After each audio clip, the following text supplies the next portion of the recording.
40 বছর বয়সে আমার নবীর নবুয়ত প্রকাশ পেয়েছে। 63 বছর বয়সে আমার নবী ইন্তেকাল করেছেন। হায়াতে জিন্দেগি পেয়েছেন মাত্র, নবুয়তের হায়াতে জিন্দেগি মাত্র 23 বছর। মক্কায় 13 বছর, মদিনায় 10 বছর, মিলিয়ে 23 বছর। এই 23 বছরে নবী এক বৈপ্লবিক পরিবর্তন সাধন করলেন। যেই মানুষগুলো, খুব খেয়াল করে শুনেন, সময় কম তো আমি একেবারে সরাসরি আলোচনায় চলে এসেছি, খুব মনোযোগের সাথে শুনেন। যারা মোবাইলগুলো ধরে রেখেছেন মোবাইলগুলো নামান। আপনি না ওয়াজ শুনতেছেন না রেকর্ড হচ্ছে, দুইটার একটাও হচ্ছে না। পকেটে ঢুকান মোবাইল। সবসময় তো আপনারা ইউটিউবে আমার ওয়াজ শুনেছেন, আমার ইউটিউবে ওয়াজ শুনেছেন কে কে দেখি একটু হাত উঠান তো। মাশাআল্লাহ, আমি ছাড়া সবাই দেখি শুনছে। সবাই হাত নামান, এটা নামান, মোবাইল বন্ধ করেন। তো ইউটিউব মানে কি মোবাইলের ভিতরে দেখছেন, তো এখনও যদি আমার ভিতরেই তাকাই থাকে তো আমি আর বাইরে শিখি করার লেগে। হ্যাঁ, এখন তো বাইরে হইলে আমি দেখার জন্য, তো এখন ইউটিউবে তাকাই থাকার দরকার কি? এখন শুধু আমার দিকে তাকাই থাকেন, গভীর মনোযোগ। খরগোশের মতো কান খাড়া করে মাইকটা একটু কমাই দাও। তুমি বারবার এভাবে উঠানামা করলে তো আমি ওয়াচ করতে পারবো না। তুমি একবারে ফিক্সড করে দাও, আর ধরবা না তুমি। সবাই পড়েন আমিন। ওকে ফাইন, আর ধরবা না, সরো, নিরাপদ দূরত্বে যাও। সবাই কোন আমিন। তো যেই কথাটা বলতেছিলাম, নবীজি নবুয়তের জিন্দেগি পেয়েছেন কয় বছর? মক্কায়, মদিনায়, সুবহানাল্লাহ বলবেন না? এই 23 বছরে তিনি এক বৈপ্লবিক পরিবর্তন সাধন করলেন। মাত্র 23 বছর, মাত্র 23টা বছর। মানুষগুলো ছিল বর্বর, বেদইন, যাযাবর, মূর্খ, অসভ্য, জাহেল। 23 বছরের ব্যবধানে মানুষগুলো হয়ে গেল সুশিক্ষিত, তারপরে আপনার আধুনিক, ভদ্র, আল্লাহওয়ালা, পরে হেজগার। এই 23 বছরে নবী এমন মানুষ তৈরি করে দিলেন যারা আগে রাস্তার মোড়ে দাঁড়িয়ে থাকতো ডাকাতি করার জন্য, এখন ওরা দাঁড়িয়ে থাকে 23 বছর পরে কেউ ডাকাতি করে কিনা পাহারা দেওয়ার জন্য। সুবহানাল্লাহ বলবেন। এই পাহারা শুরু হয়েছে আগেই, শুধুই যে 13ই নভেম্বর পাহারা চলতেছে তা না, পাহারা কিন্তু আগেই শুরু হয়েছে। তো এই পাহারা শুরু হয়ে গেছে তখন 23 বছর আগে। এই মানুষগুলো মুড়ে মুড়ে দাঁড়িয়ে পাহারা দিত, কেউ ডাকাতি করে কিনা, চুরি করে কিনা। আর এই মূল মন্ত্র তারা পাইল কই? সেই উপলক্ষে আমি কোরআনুল কারীমের থেকে আমরা সরাসরি আলোচনায় যেতে চাই। কোরআনের আলোচনায় ঢোকার আগে মারদুদ শয়তান থেকে ফেরাহ চাই, যিনি রহমান, যিনি রহিম, তার নামে চলেন শুরু করি। আমরা সবাই একেবারে মনোযোগের সাথে আমরা সবাই মিলে পড়ি ইনশাআল্লাহ। আল্লাহ যেন কবুল করে। সবাই পড়েন আমিন। সবাই কোরআনের ভিতরে আমরা ঢুকে যাই, সবাই পড়ুন। আউযু বিল্লাহি মিনাশ শাইতানির রাজীম। বিসমিল্লাহির রাহমানির রাহিম। ইয়া আইয়ুহান নাবিয়্যু তাকিল্লাহ ওয়া লা তুতি'ল কাফিরিনা ওয়াল মুনাফিকিন ইন্নাল্লাহা কানা আলিমান হাকীমা ওয়াত্তাবি' মা ইউহা ইলাইকা মির রাব্বিক ইন্নাল্লাহা কানা বিমা তা'মালুনা খাবীরা ওয়া তাওয়াক্কাল আলাল্লাহ ওয়া কাফা বিল্লাহি ওয়াকিলা। আল্লাহ রাব্বুল আলামিন কোরআনুল কারিমে 21 পারায় সর্বশেষ সূরা, যারা 22 পারা পর্যন্ত প্রলম্বিত। সূরার নাম সূরা আহজাব। 9টা রুকু, 73টা আয়াত সূরার মাঝে। আল্লাহ বলছেন, ইয়া আইয়ুহান নবী, হে নবী, আত্তাকিল্লাহ, আপনি ভয় পাবেন শুধুমাত্র, কেবলমাত্র, একমাত্র আমার আল্লাহকে বলেন সুবহানাল্লাহ। এই কথা কার? জোরে বলেন কার? তাহলে আল্লাহ যদিও নবীকে বলেছেন, এই নবীর উদ্দেশ্য হচ্ছে ইনক্লুড করে নিয়েছেন কিয়ামত পর্যন্ত যত মানুষ আসবে সবাই এই আয়াতের মুআফেক হয়ে গেছে, সবাই আয়াতের ভিতরে ইনক্লুড হয়ে গেছে, সবাই এই আয়াতের ভিতরে ঢুকে গেছে। আল্লাহ বলছেন, ইয়া আইয়ুহান নবী, হে নবী, অর্থাৎ হে নবী, হে নবীর উম্মতেরা, কিয়ামত পর্যন্ত মানুষ যারা আসবে সবাই শুনো, ইত্তাকিল্লাহ, তোমরা ভয় পাবা শুধুমাত্র, কেবলমাত্র, একমাত্র আমার আল্লাহকে। ভয় পাবেন কাকে? পুলিশ, র্যাব, গোয়েন্দা, দলীয় ক্যাডার? আমরা ভয় পাবো কারে? ইত্তাকিল্লাহ, শুধু ভয় পাবা আল্লাহ। কেন আল্লাহকে ভয় পাবে? দুনিয়ার ভিতরে তুমি যতই মর্যাদার অধিকারী হও, তোমার এই মর্যাদা ক্ষণিকের পরিচয়। তুমি যদি মনে করো ভূঁইয়া, চৌধুরী, সরকার, খনকার, পেশকার, স্বর্ণকার, দফাদার, চৌকিদার, কন্ট্রাক্টর, দোকানদার, কাস্টমার, যত মানুষ তুমি বলো, পীর সাহেব, লাট সাহেব, মন্ত্রী, এমপি, আমলা, কামলা, যতই পরিচয় দাও, তোমার এগুলো কোনো পরিচয় নয়। দুনিয়ায় চেনার জন্য সাময়িক একটা পরিচয়, ইন্না আকরামাকুম ইনদাল্লাহি আতকাকুম। তোমাদের ভিতরে মর্যাদা হবে তার কলিজার ভিতরে আল্লাহর ভয় বেশি যায়।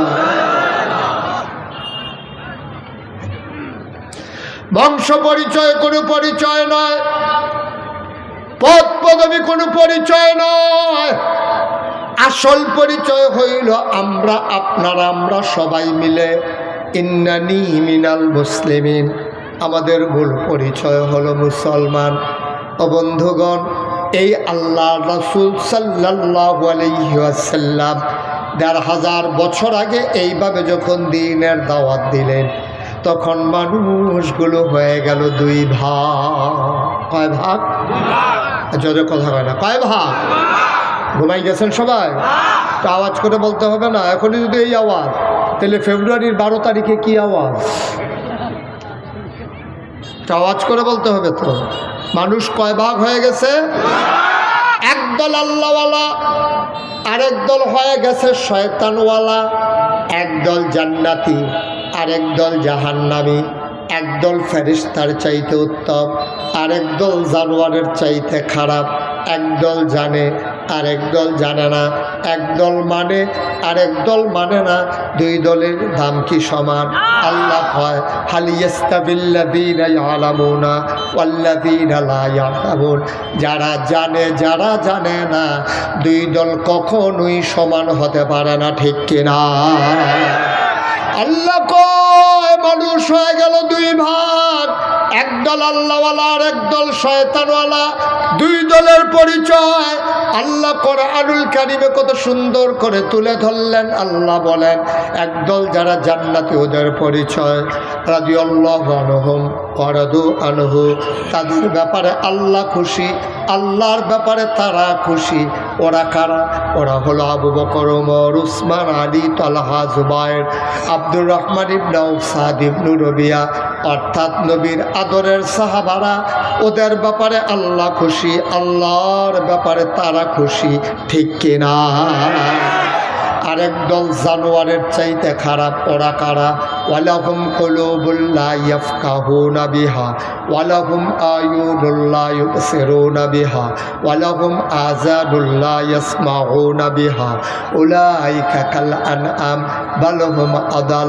আল্লাহ কয়, শুনো শুনো শুনো ভুইয়াপুরের মানুষ, টাঙ্গাইলের মানুষ মাগরিবের পরে মুবারক সময়ে খরগোশের মতো কান খাড়া করে, মাছের মতো নিষ্পলক নয়নে গভীর মনোযোগ খেয়াল করে শোনো, মানুষ হয়ে গেল এই রকম। লাহুম কুলুবুল্লা ইয়াফকাহুনা বিহা, তাদের মন আছে কিন্তু তারা বুঝে না। ওয়ালাহুম আয়ুনুল্লা ইউবসিরুনা বিহা, তাদের চোখ আছে তারা দেখে না। ওয়ালাহুম আযানুল্লা ইয়াসমাউনা বিহা, ওদের কান আছে ওরা শুনে না। আমরা বলি এটা আবার কেমন মানুষ? আল্লাহ কয়, আমি কি বলছি নাকি মানুষ? উলাইকা কাল আনআম, ওরা চতুষ্পদ জানোয়ারের মতো। আল্লাহ কয় না রে না, জানোয়ারেরও কিছু বোঝ আছে। বালহুম আদাল, এগুলা জানোয়ারের চাইতে আরো নিকৃষ্ট, ঠিক কিনা? নবী আসছিলেন কত বছর আগে? ঘুমাই গেছেন, 5000 বছর আগে, 1000 বছর আগে। তো সেই মানুষগুলোকে বানাই দিলেন একদল এইরকম, যাদের ব্যাপারে আল্লাহ খুশি, আল্লাহর ব্যাপারে তারা খুশি। তার একদল হয়ে গেল এমন জানোয়ারের চাইতে খারাপ। তখন তো নবীজাকে ইউনিভার্সিটি ছিল না, খুব খেয়াল করে শুনেন। নবী যেই সোনার মানুষ বানাইলেন, তখন কি ছিল? বাংলাদেশ জামাত ইসলামের মতো তখন একটা সুসংগঠিত সংগঠন ছিল না। তখন সেই জায়গাটা ইউনিভার্সিটি ছিল না, একটা কামিল মাদ্রাসা ছিল না, একটা দাওরা হাদিস মাদ্রাসা ছিল না, একটা ফাজিল ডিগ্রি মাদ্রাসা ছিল না। আলিম, দাখিল, তারপরে আপনার ক্রেডেট, প্রি ক্রেডেট, তারপর আপনার হাই স্কুল, কলেজ, বিশ্ববিদ্যালয়, কলেজ, ডিগ্রি কলেজ নাই বলতে কিচ্ছু নাই। হাই স্কুল নাই, প্রাইমারি নাই, প্রি প্রাইমারি নাই, গণশিক্ষা নাই, নৈশ শিক্ষা নাই, প্রিন্ট মিডিয়া নাই, ইলেকট্রনিক্স মিডিয়া নাই, ল্যান্ডফোন নাই, মোবাইল ফোন নাই, কুরিয়ার সার্ভিস নাই, পোস্ট অফিস নাই, মোবাইল নাই, ইন্টারনেটের সংযোগ নাই, ডিশের লাইন নাই, চ্যানেল নাই, নাই বলতে কিচ্ছু নাই। রাষ্ট্রীয় অবকাঠামো নাই, দেশ নাই, রাজধানী নাই, রাজপথ নাই, রাজনীতি নাই, প্রেসিডেন্ট নাই, প্রধানমন্ত্রী নাই, গ্রামীণ অবকাঠামো নাই, উপজেলা নাই, জেলা নাই, জেলা প্রশাসক নাই, আইন শৃঙ্খলা রক্ষাকারী বাহিনী, পুলিশ নাই, এসপি নাই, নাই বলতে যখন কিচ্ছু নাই, সেই জমানায় নবী আসলেন। আর নবী দ্বীনের দাওয়াত দিলেন।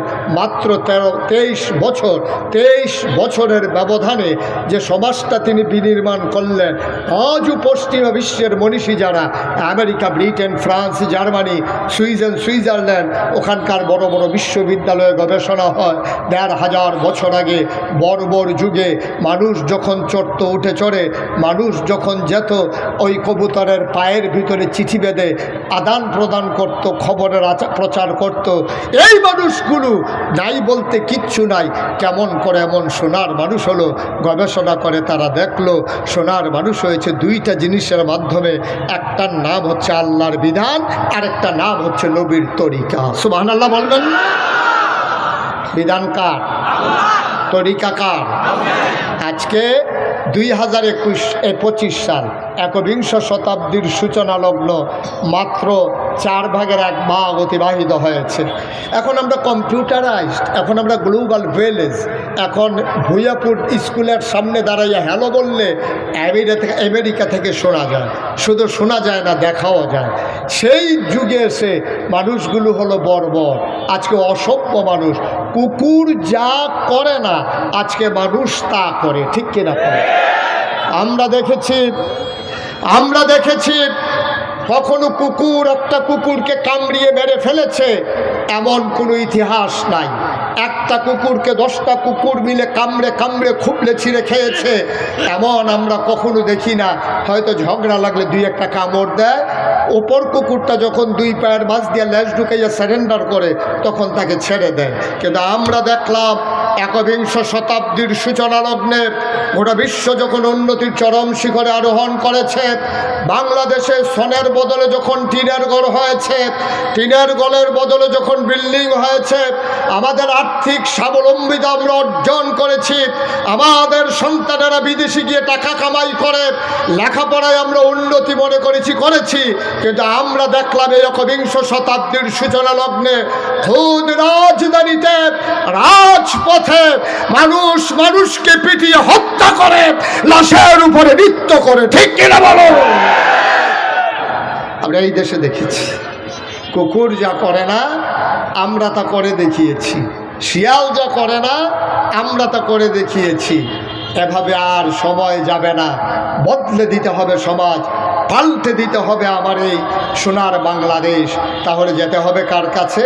ওই যে আল্লাহ বলছেন, ইয়া ইউহান নবী, হে নবী, আত্তাকাল্লাহ, আপনি ভয় পাবেন শুধু আল্লাহরে, অন্তরে ভয় থাকবে আল্লাহ, শুধু আপনার না, আপনার যারা উম্মাহ কিয়ামত পর্যন্ত যত মানুষ আসবে সবার কলিজার ভিতরে যদি আল্লাহর ভয় থাকে, ওয়ালা তুতিল কাফিরিন ওয়াল মুনাফিকিন, এবং কাফের মুনাফিকদের যদি অনুসরণ না করে, খোদার কসম আল্লাহর জমিনে আবার যদি আল্লাহর দ্বীন কায়েম হয়ে যায়, শান্তির সুবাতাস প্রবাহিত হবে, আনন্দের হিল্লোলে মানুষ অবগাহন করবে, আর দেশের ভিতরে শান্তির সয়লাব বয়ে যাবে, চুরি ডাকাতি সন্ত্রাস রাহাজানি লুটতরাজ আর থাকবে না, ঠিক কিনা বলেন? পারলাম না আমরা, নবী পারলেন 23 বছরে, আমরা পারলাম না 54 বছরে। 71 সালে বাংলা স্বাধীন হলো, 2025 সাল অতিবাহিত হচ্ছে, 54টা বছর পার হয়ে গেল, আমরা পারলাম না দেশের ভিতরে শান্তি আনতে। কারণ একটাই, আমরা দেখি যে যারাই ক্ষমতায় যায় আঙ্গুল ফুলে তাদের কলা গাছ হয়ে যায়, কিন্তু সাধারণ মানুষের ভাগ্যের বদল হয় না, ঠিক কিনা? কত দল কত মত ক্ষমতায় গেল। 1500 বছর আগে নবীজি মাত্র 23 বছরে সোনার মানুষ বানিয়ে দিতে পারলেন, আমরা পারলাম না কেন? কেন পারলাম না আমরা? কারণ হলো একটাই, আমাদের কলিজার ভিতরে যেই জিনিসটা খুব বেশি থাকা দরকার ছিল, এই জিনিসটা আজকে আমাদের কলিজায় মোটেও নাই। তার নাম কি? আল্লাহর ভয়। ওই যে বলছিলাম, আল্লাহর ভয় যদি থাকে, আল্লাহর ভয় কারে কয়? আমি যা বলছি কেউ শুনেন না, শুনেন একজন, তিনি কে? আমি যা করছি কেউ দেখেন না, দেখেন একজন, তিনি কে? আমি যা ভাবছি কেউ জানেন না, জানেন একজন, তিনি কে? আপনার ভাবনা, আপনার বলা, আপনার কাজ যিনি দেখেন তিনি আল্লাহ। এখন কিয়ামতের ময়দানে বিচার করবেন মাওলানা মোহাম্মদ হুমায়ুন কবির, উনি বিচার করবে কিয়ামতের ময়দানে। ওনাকে বলা হবে যে আমি তো একা, আল্লাহ কেমনি কি করব, আপনিও বিচার করেন। আর নাগাইশের পীর সাহেব মুশতাক ফয়েজি, আপনিও এই দিক দিয়ে বিচারের কাজ শুরু করে দেন। আবুল কালাম আজাদ আপনিও করেন, আর আবদুল্লাহ আল মামুন আগে থেকেও করছেন, এখন আবার শুরু করেন। এই কথা বলা হবে। বিচার করবেন কে? বিচার যদি আল্লাহ করে, তাইলে আল্লাহ কি অন্ধকারে দেখে না? দরজা বন্ধ করলে কে দেখে না? ফাইল আটকাইয়ে ঘুষ খাইলে দেখে না? যখন আপনি টাকার বিনিময়ে ভোট বিক্রি করে দেন তখন দেখে না? আমার দেশ আজব একটা দেশ। আমার দেশে কসাইখানায় একটা গরুর মাথা বিক্রি হয় 5000 টাকা, কিন্তু ভোটের আগের রাতে আমাদের দেশে মানুষের মাথা বিক্রি হয় 500 টাকা। ঠিক কিনা কন? কেন কেন? ওই যে আল্লাহর ভয় নাই। আল্লাহর ভয় যে নাই, আল্লাহর ভয় যদি না থাকে, খোদার কসম আপনি জীবনে ওই পৃথিবীতে শান্তি আদায় করে নিতে পারবেন না। আপনি কখনোই এই পৃথিবীতে আনন্দের হিল্লোলে অবগাহন করতে পারবেন না। আপনি যদি শান্তি পেতে চান, ব্যক্তি জীবন, পারিবারিক জীবন, সমাজ জীবন, রাজনৈতিক জীবন, অর্থনৈতিক জীবন, ইন্টারন্যাশনাল রিলেশন, সকল ক্ষেত্রে ভয় থাকবে শুধুমাত্র আমার আল্লাহর, ঠিক কিনা? আল্লাহর ভয় যার অন্তরে জায়গা হয়, তখন এই মানুষটার মৃত্যুকে ভয় পায় না, তখন কোনো শাসন ক্ষমতাকে সে ভয় পায় না, কাউকে সে আর পরোয়া করে না। কারণ সে সূরা তাওবার 111 নম্বর আয়াতে আল্লাহ যে বাণী পেশ করেছে, সবাই মিলে আপনারা শুনলেই আবার মনে পড়ে যাবে। আল্লাহ বলছেন, ইন্নাল্লাহা আশতারা মিনাল মুমিনিনা আনফুসাহুম ওয়া আমওয়ালাহুম বিআন্না লাহুমুল জান্নাহ। ও ভুইয়াপুরের মানুষ, তোমাদের জান, তোমাদের মাল কিনে নিয়েছেন আল্লাহ, বিনিময়ে দিয়েছেন জান্নাত। সুবহানাল্লাহ বলবেন না? কে কিনছে? কথা কথা, কে কিনছে? আপনি যে এখন আল্লাহকে ভয় পান না, আপনি মনে করেছেন লুকিয়ে লুকিয়ে ফাইল আটকাইয়ে ঘুষ খাইলে কেউ দেখে না। আপনি বিশ্বাস করেন রমজান মাসে পানির নিচে ডুব দিয়া কেউ এক ডুব পানি খায় না, কারণ সে বিশ্বাস করে ওখানেও আমার আল্লাহ দেখে। ঠিক কিনা বলেন? তাহলে জীবনের সব জায়গায় ভয় থাকবে কার? এখন ভয় কারে কয়? আন তা'বুদাল্লাহ কাআন্নাকা তারাহু ফাইন লাম তাকুন তারাহু ফাইন্নাহু ইয়ারাক। তুমি এমনভাবে আল্লাহর ইবাদত করো যেন তুমি তোমার আল্লাহকে দেখতেছো। ফাইন লাম তাকুন তারাহু, যদি তুমি মনে করো তোমার আল্লাহ তোমাকে দেখে না, তাহলে তুমি বিশ্বাস রাখো ফাইন্নাহু ইয়ারাক, তুমি তোমারে দেখো না, তুমি তোমার আল্লাহকে দেখো না, কিন্তু তোমার আল্লাহ তোমাকে দেখতেছে। ঠিক কি না? আমি আমার আল্লাহকে দেখি আর না দেখি, আমার আল্লাহ আমাকে দেখে নাকি দেখে না? এই ভয় নিয়ে যারা দেশ পরিচালনা করেছে, আল্লাহ রসুল সাল্লাল্লাহু আলাইহি ওয়াসাল্লাম নবুয়তের পরের 10 বছরে তিনি মক্কায় কাফের ছিল, বেদিন ছিল, বৌদ্ধ ছিল, ইহুদি ছিল, খ্রিস্টান ছিল, পৌত্তলিক ছিল, কত ধরনের মানুষ ছিল, কিন্তু তিনি শান্তির সুবাতাস বহিয়ে দিলেন। কিসের ভিত্তিতে? তার অন্তরে ছিল আল্লাহর ভয়। তিনি বলে দিয়েছিলেন অন্য ধর্মাবলম্বী হতে পারে, কিন্তু মানুষটা আমাদের কাছে আমানত। ঠিক কিনা কম? আজকে ভয় দেখানো হচ্ছে। আজকে ১৫০০ বছর আগে আল্লাহর নবী দিন কায়েম যখন করে দিলেন, কেউ ভীত সন্ত্রস্ত হলেন না, ভয় কম্পমান হলেন না, যার যার ধর্ম শেষে পালন করলো। আর আজকে আমার নারী জাতিকে ভয় দেখানো হচ্ছে। ও নারীরা, যদি ইসলাম ক্ষমতায় চলে আসে তাইলে কিন্তু তোমাদের সবাইকে বুরকা পরাই দেবে। ইসলাম যদি ক্ষমতায় আসে তাইলে কিন্তু তোমাদের সবার হাত কেটে দেবে। তাইলে ইসলামের আর কাজ নাই, খাইয়া দেয়া না। যারা ক্ষমতায় আসবে, আলেম ওলামারা, যারা হক্কানি বুজুর্গ ব্যক্তিরা, মনে হয় যেন সবাই কাপড়ের দোকান দিবে একটা কইরা, আর যখনই ক্ষমতায় আসবে দোকানের সামনে দিয়ে যে যাবে তারে ডাক দিয়া বলবে যে বুরকার মাপ দিয়া যান, সবাই বুরকার মাপ দিয়া যান, সবাইকে একটা একটা বুরকা গাও দেওয়ানো হবে। না, বিষয়টা এমন না। ইসলাম যখন হবে, আপনি ইসলাম যখন মানবেন, আপনার মনের ভিতরে চেতনা জাগবে আপনার পর্দা করা দরকার। মুসলমানরা কাউকে কোনোদিন জোর করে ইসলামী চেতনায় উদ্বুদ্ধ করতে চায় না। ইসলাম এসেছে আদর্শ দিয়া।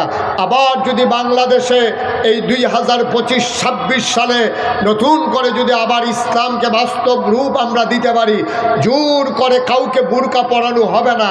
এই যে গরু, ছাগল, কুকুর, বিড়ালগুলা একটাও যে কাপড় পয়রা না পয়রা যে হাঁটতে আছে, কই কেউ তো ধৈর্য, কেউ হাফ প্যান্ট পরায় নাই, কেউ পরাইছে হাফ প্যান্ট, কেউ তো পরায় নাই। তো সুতরাং আপনার চিন্তার দরকারটা কি?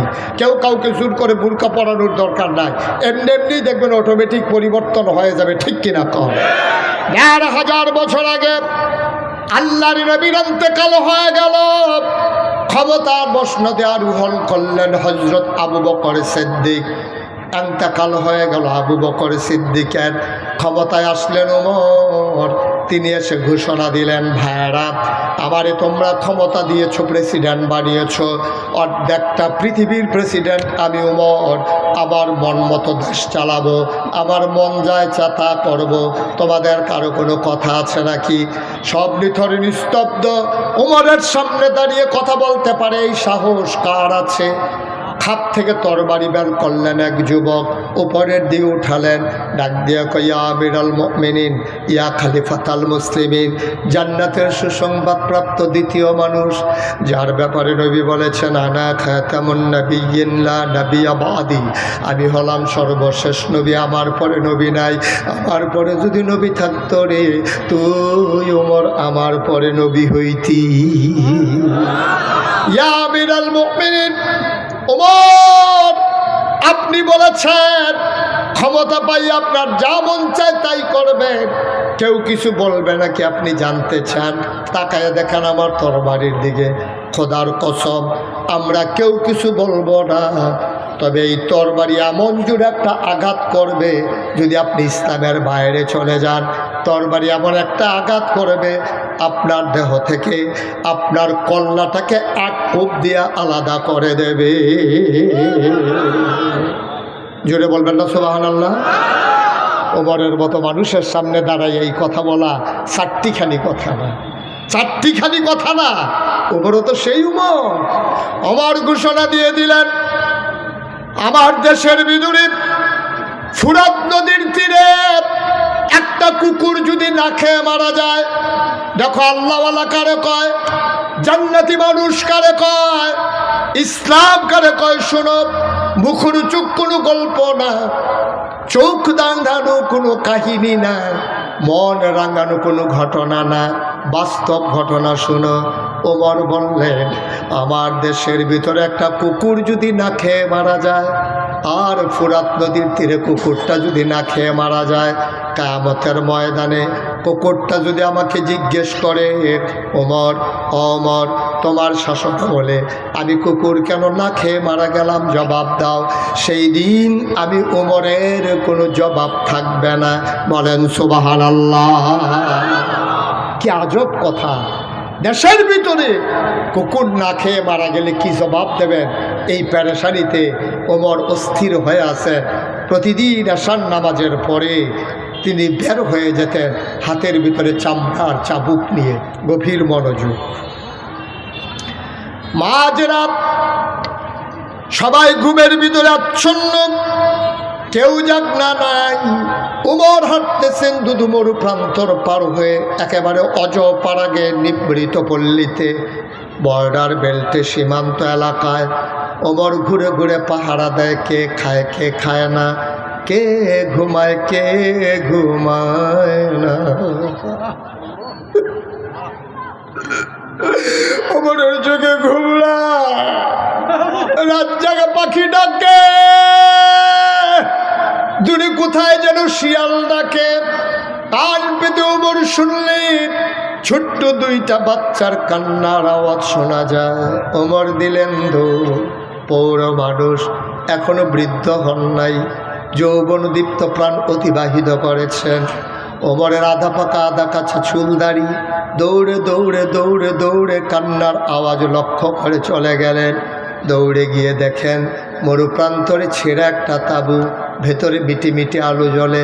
ছোট দুইটা বাচ্চা পেট মাটির দিকে দিয়ে উপর হয়ে শুয়ে আছে। দুই বাচ্চার পেটের ভিতরে দুইটা পাথর।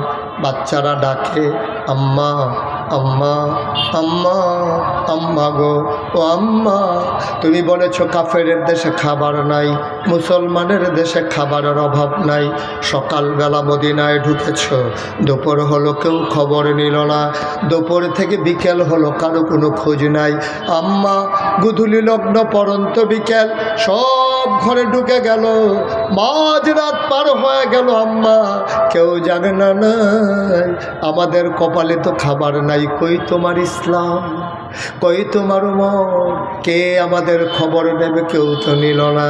মহিলা চোখের পানি ছেড়ে দিয়ে কাঁদে, চুলায় আগুন ধরিয়ে পাতিলার ভিতরে পাথর আর পানি দিয়ে কাঠি দিয়ে নাড়ে, মিথ্যা সান্ত্বনা দেয়, বাবা ঘুমাও, তোমাদের জন্য খাবার রেডি হচ্ছে। ওমর দেখলেন, পাগল হয়ে গেলেন, অস্থির হয়ে গেলেন, দিলেন দৌড়ে দৌড়ে দৌড়ে দৌড়ে রাষ্ট্রীয় গোডাউনের দরজায় গিয়ে দাঁড়ালেন, ডাকলেন। কর্মচারী দরজা খুলে দিল। ওমর বললেন, ভাই তাড়াতাড়ি বস্তায় আটা দাও আর খেজুর দাও। বস্তায় আটা দেওয়া হলো, খেজুর দেওয়া হলো। ওমর বললেন, মুখটা শক্ত করে বেঁধে দাও। মুখ শক্ত করে বাঁধা হলো। এবার ওমর তাকাইয়া দেখে পেছনে দুইজন লোক দাঁড়িয়ে আছেন। ওমর বললেন, তোমরা কারা? আমরা রাষ্ট্রের কর্মচারী, আপনি সামনে সামনে যান, আমরা আটার বস্তা নিয়ে আসতেছি। ওমর কয়, না, তোমাদের মাথায় তো আটার বস্তা দেওয়া হবে না, দায়িত্ব আমার, আটার বস্তাও থাকবে আমার মাথা। 31 লক্ষ বর্গ মাইলের প্রেসিডেন্ট উমর, অর্ধেকটা পৃথিবীর প্রেসিডেন্ট উমর। আমার ডাক দেয়া, আটার বস্তা আমার মাথায় দাও। কর্মচারীরা কয়, আমরা রিজাইন দেব, আমরা চাকরি করব না, আপনি যদি সব করেন তাইলে আমাদের কি দরকার। একটু আমরা আজানের জবাব দিয়ে নেই, জামাত পর্যন্ত আমরা আরও 10 মিনিট কথা বলতে পারবো ইনশাআল্লাহ। কেউ ডরবেন না যে ভাই বসেন, কে আজান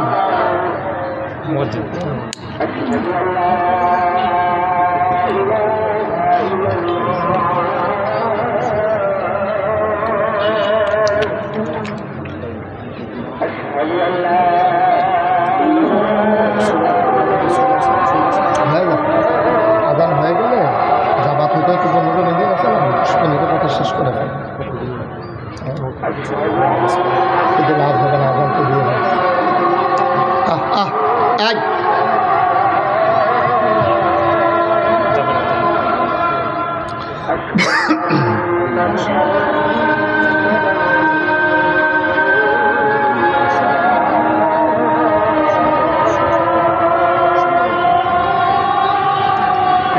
এমন কোনো কোন বিষয়ে যেন ওয়াজ করতে না পারে।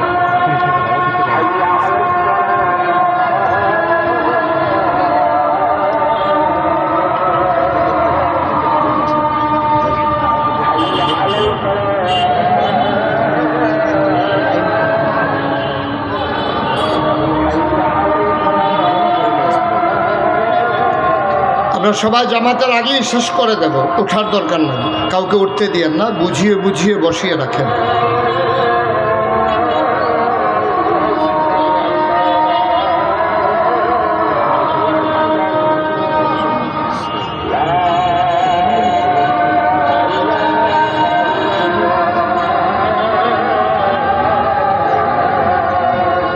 اللهم صل على سيدنا محمد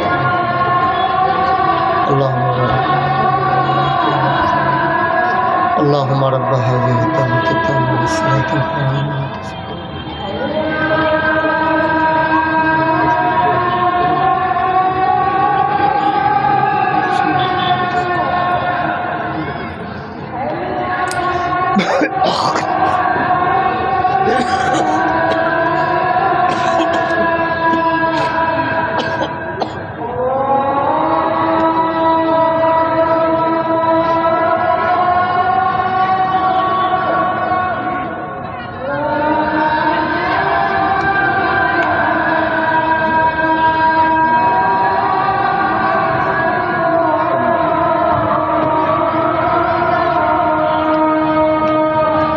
সবাই পড়েন আলহামদুলিল্লাহ।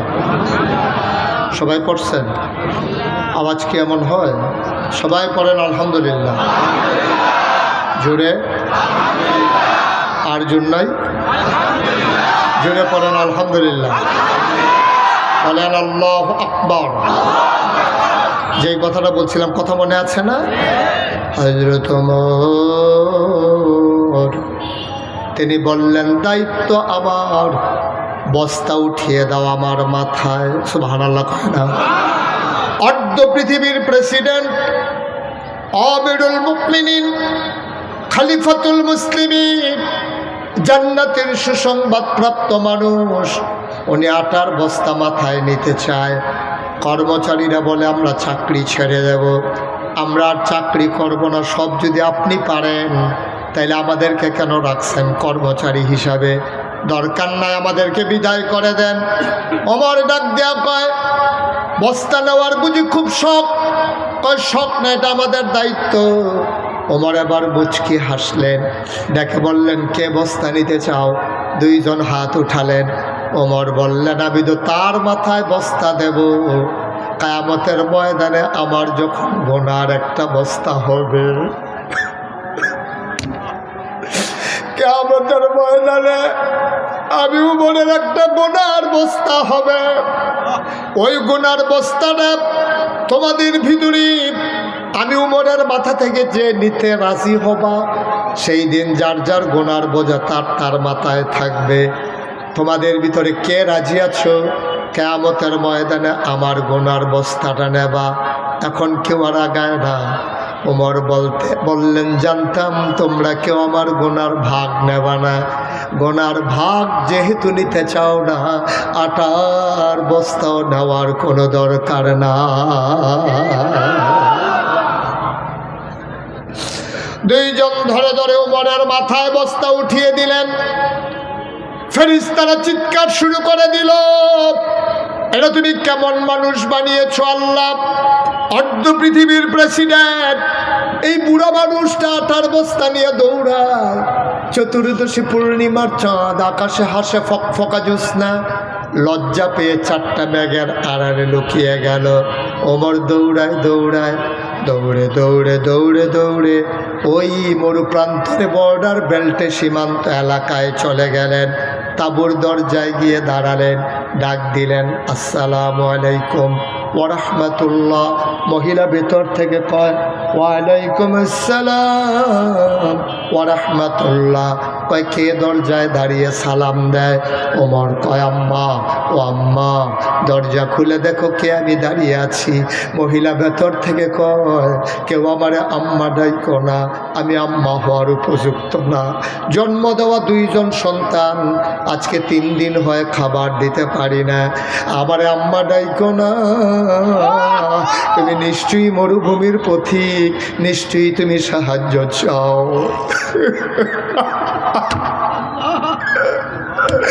নিশ্চয়ই তুমি সাহায্য চাও। জন্ম দেওয়া 2 বাচ্চারা খাবার দিতে পারি না, 3 দিন হয়। আমি রাস্তার পথিককে কেমন করে খাবার দেব? তুমি এখন অন্য দরজায় যাও, কোন এক সময় আমার দরজায় আইসো, আমি ফেরত দেব না। ওমর ডাক দেখো, আম্মা আমি সাহায্যের জন্য আসি নাই, দরজা খুলে দাও। তাকায়া দেখো কে দাঁড়িয়ে আছে। মহিলা দরজা খুলে দিলেন। তাকায়া দেখে আদা কাঁচা আদা পাকা দাঁড়িয়ে আর চুল নিয়ে একটা মানুষ মাথায় বস্তা নিয়ে দাঁড়িয়ে আছে। ওমর রাদিয়াল্লাহু তাআলা আনহু কয়, আম্মা ও আম্মা, আমার পাশেই বাড়ি, আমি শুনলাম তোমার ছেলেরা খায় নাই, ঘরে যা কিছু খাবার ছিল নিয়ে এসেছি, অনুমতি দাও ভেতরে ঢুকে যাই। মহিলা বললেন, আসো ভেতরে আসো। ওমর ডাক দেয়া কয়, মা একটু ধরে বস্তাটা নামাও দেখি। বস্তাটা নামানো হলো। ওমর ডাক দেয়া কয়, আম্মা তাড়াতাড়ি একটু আটা গুলে নাও, তাড়াতাড়ি 2টা রুটি বানাও। ওমা চুলার আগুনটা দেখি নিভে গেছে, তুমি তাড়াতাড়ি রুটি বানাও, এই ফাঁকে আমি ফু দিয়া আগুনটা ধরাই দে।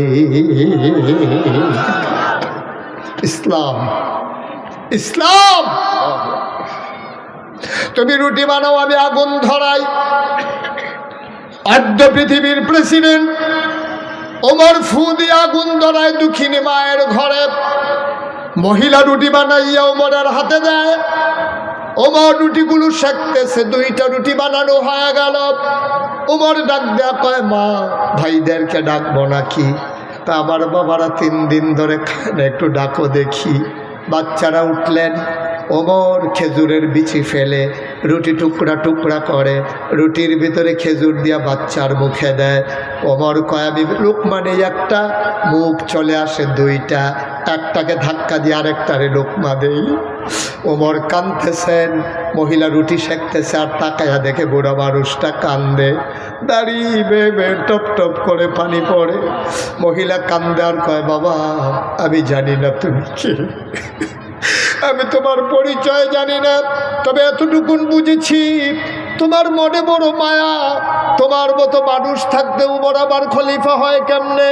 মদিনার মানুষ কি তোমারে দেখে না? তোমারে বাদ দিয়ে উমরকে কেন খলিফা বানাইছে? ওরা কেন উমরকে খলিফা বানায়, তোমারে বানায় না? আমি আগামীকাল সকালবেলা সবাইকে বুঝাইয়া বলবো, সবাই উমরকে বাদ দিয়া তোমারে যেন খলিফা বানাই দেয়। ওমর কয়, মা সেই কথা থাক, তুমি এখন একটা রুটি খাও। মহিলা কান্দার কয়, না বাবা আমি রুটি খাবো না, সকালবেলা বাচ্চারা আবার কাঁদবে, সেই সময় আমি কোত্থেকে রুটি দেব? আমি তো বয়স্কা মহিলা, মরে যাব না, আমি রুটি খাবো না, বাচ্চাদের জন্য রেখে দাও। ওমর ডাক দেয়া কয়, মা আমি যখন চলে এসেছি তোমার আর চিন্তা নাই গো মা, ওমরের সাথে আমার বড় খাতির গো আম্মা, ওমরের সাথে আমার বড় খাতির, আমি যা বলি উমর তাই করে। তুমি আগামীকাল সকালবেলা মসজিদে নববীর পাশে আসবা, আমি উমরকে বলে মাসিক রেশনের ব্যবস্থা করে দেব। কানতে কানতে উমর চলে গেলেন। ফজরের সময় মজলিসে বসলেন, সব মানুষ দেখা করে। মহিলা 2 বাচ্চা নিয়ে দরজায়, মসজিদে নববীর দরজায় গিয়ে দাঁড়ালেন। মহিলা একজনকে জিজ্ঞেস করে, ভাই এই জায়গার ভিতরে উমর কোনটা, এখানে উমর কোনটা? আবার একজন লোক আঙ্গুল দিয়া দেখাই দিল, ওই যে ছিপছিপে গরম লম্বা মানুষটা, এইটাই হলো উমর। মহিলা তাকায়া দেখে, যারে উমর দেখাইছে এই মানুষটার কেউ না, যেই মানুষটা রাতের বেলা ফু দিয়ে আগুন ধরাইছে।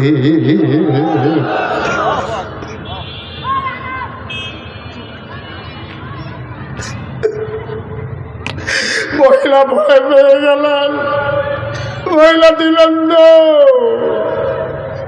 উমর দৌড়ে গিয়ে মহিলার সামনে দাঁড়ালেন। ডাক দেয়া কয়, মা, ও মা কেন দৌড়াও? কয়, বাবা রাতের বেলা আমি তোমারে গালি দিয়েছি, তোমারে সত্য মনের মানুষ বলেছি। অমর ডাক দেখো, আম্মা গালি দিতে মন চাইলে আরো 2টা গালি দাও, আমি কিচ্ছু বলবো না আম্মা। এই যে চামড়ার চাবুক, আমি পাঞ্জাবি খুলে দাঁড়াই, তুমি ইচ্ছা মতো পিটাও। আম্মা, ও আম্মা, গালি দিতে মন চাইলে আরো দাও, পিটাইতে মন চাইলে আরো পিটাও। ও আম্মা, তোমার বিরতি আমার তোমার কাছে, যা মন চাই দুনিয়ায় করো, কিয়ামতের ময়দানে আল্লাহর দরবারে আমার আসামি বানাইও না।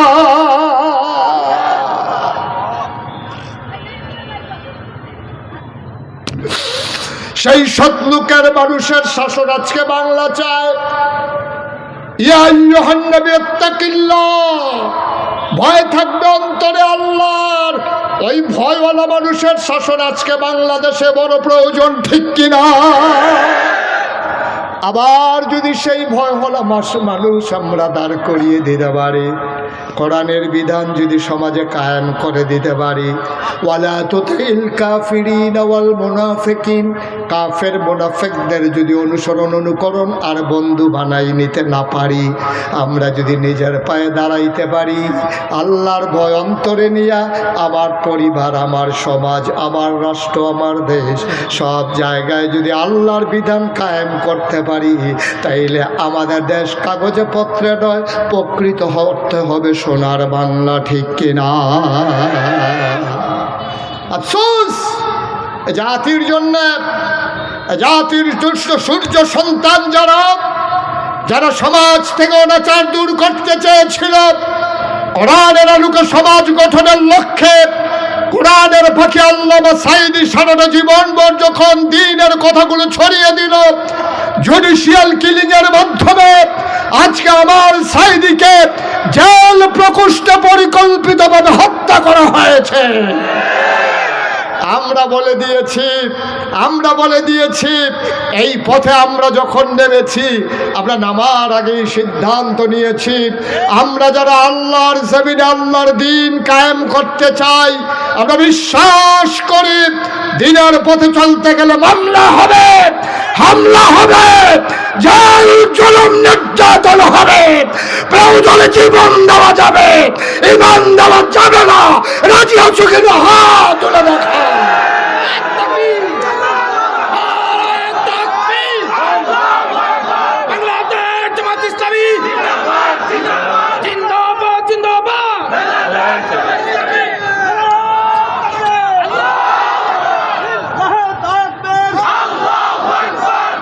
সবাই পড়ে না আমিন? জোরে পড়ে না আমিন? বানানো গল্প নয়, মুখরোচক কোনো ইতিহাস নয়। যার কলিজায় আল্লাহর অভয় অন্তরে জায়গা হয়, সেই মানুষ কখনো গম চুরি করতে পারে না, রাস্তার পিচ চুরি করে খেতে পারে না, সে কখনো ভিক্ষা করা মহিলার জন্য বিস্কিট এসেছে বিদেশ থেকে, সেই বিস্কিট তারা খেতে পারে না, ঠিক কিনা বলো? দুম্বার গুস্ত আসে এতিমের জন্য, সেই দুম্বার গুস্তগুলো ভাগ হয়ে যায় না তার বাসায় বাসায়, ঠিক কিনা বলো? যেই দেশের রাজধানী রাজনীতি করে, মানুষের মাথা বিক্রি করে, মানুষের ভোট নিয়ে এই দেশে রাজনীতি করতে চায়, অথচ কুলি ফালায় অন্য দেশে, সেকেন্ড হোম করে কানাডায়, মালয়েশিয়ায়, এই মানুষগুলোর বাংলাদেশে রাজনীতি করার কোনো অধিকার নাই, ঠিক কিনা বলো? রাজনীতি তারাই করবে যারা দেশের ভিতরে তাদের সেকেন্ড হোম থার্ড হোম বলতে কোনো জিনিস থাকবে না। বাংলাদেশেই জন্ম, বাংলাদেশেই জীবন, বাংলাদেশেই তাদের মরণ। ঠিক কিনা বলে? যেদিন এমন করে দীপ্ত শপথ নেওয়া যাবে সেদিনে আমার বাংলা প্রকৃত অর্থে সোনার বাংলা হবে।